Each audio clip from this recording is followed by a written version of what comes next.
Travel smart. Laugh often. Panic responsibly. Ever stood in an airport, train station, cruise terminal, or hotel lobby and thought, I may have made a terrible mistake? Good news. You've just entered the world of First Class Fool, the hilarious solo travel series for nervous explorers, accidental adventurers, and anyone who believes packing light is a lie invented by people with staff. Train travel tips sound simple until you're standing in a station holding a ticket, a coffee, and the growing suspicion that you have somehow entered a live test of your reading comprehension.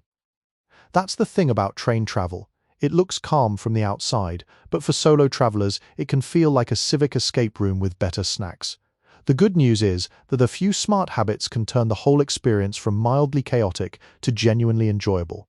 First, treat the station like a place that rewards preparation, not optimism. Before you even leave your accommodation, check the train number, final destination, departure time, and platform rules. Stations love to change the platform at the exact moment you've committed to the wrong end of the building. So don't wander around assuming the signs will be kind. Arrive early enough to breathe, find the board, and recover from any emotional damage before boarding. If you're traveling with luggage, choose a bag you can lift, roll, or carry without needing a public apology. Your future self will thank you when there are stairs, narrow aisles, or a platform that appears to have been designed by someone who hates wheels. Second, understand that tickets have personalities, and some of them are annoying. A cheap fare is only a bargain if it actually works for your journey.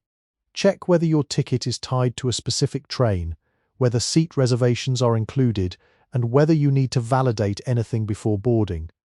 If you're using a rail pass, read the rules before you get to the platform and discover that flexible actually means not on this train, not at this time, and possibly not in this country.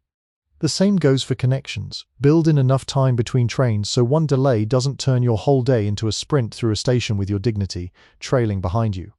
Third, make comfort part of the plan, not a reward you earn after suffering. Bring water, snacks, a charger, a book, or downloaded entertainment, and anything else that keeps you civilized when the train is delayed or the cafe carriage is mysteriously absent. If you can, choose a seat with your needs in mind. Near the aisle if you like moving around, near the window if you enjoy disappearing into scenery, and away from the toilet if you'd prefer not to spend 3 hours in a corridor of consequences. On longer journeys, remember that trains are one of the rare places where doing nothing is not laziness, it is the point. Finally, don't be afraid to ask for help. Train travel rewards people who check signs, ask staff, and admit when something doesn't make sense.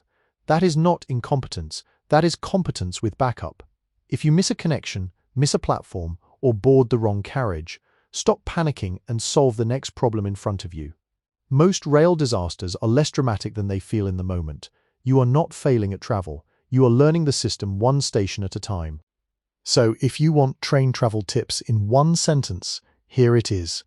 Plan enough to stay calm, pack enough to stay comfortable, and trust that looking slightly confused in a station is not a moral weakness. It's just part of the journey.